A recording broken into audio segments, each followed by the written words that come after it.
NDA కూటమి ప్రభుత్వంపై చేస్తున్న విమర్శలను టీడీపీ నేత పట్టాభిరామ్ తిప్పికొట్టారు.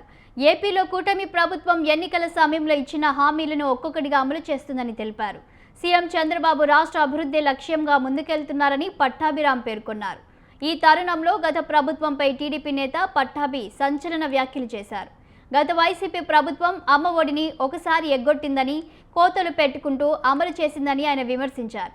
టాయిలెట్ల నిర్వహణ పేరుతో 2178 కోట్లకు కోత పెట్టారని ఆరోపించారు. ఆ ఖర్చు చేసిన డబ్బులు ఎక్కడికెళ్లాయో తెలియదని పట్టాభిరామ్ వ్యాఖ్యానించారు.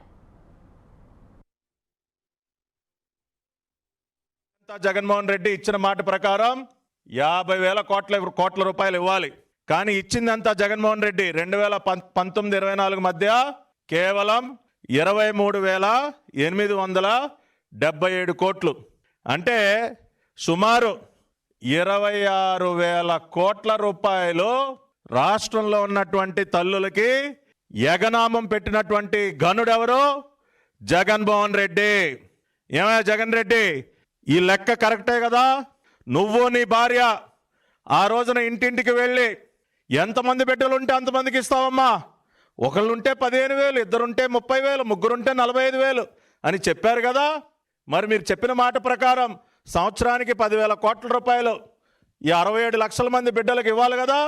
5 సంవత్సరాలకి 50,000 కోట్ల రూపాయలు ఇవ్వాలి కదా. కానీ మీరు ఇచ్చింది ఎంతమ్మా? ఇచ్చింది ఎంత జగన్ రెడ్డి?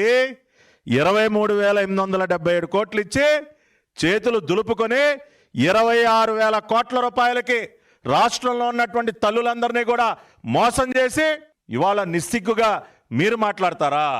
కొద్దిగా అన్నా సిగ్గుండాలి కదా. రాష్ట్రంలో ఉన్నటువంటి తల్లుల్ని 26,000 కోట్ల రూపాయలకి ముంచి ఇవాళ నిస్సిగ్గుగా మీరు మాట్లాడుతూ ఉన్నారు. పోనీ ఆ ఇచ్చింది కూడా చూడండి, ప్రతి సంవత్సరం కూడా తగ్గించుకుంటూ పోవటం, అంతా కటింగే కదా. మనోడు పెద్ద కోతల కటింగ్ మాస్టర్ కదా.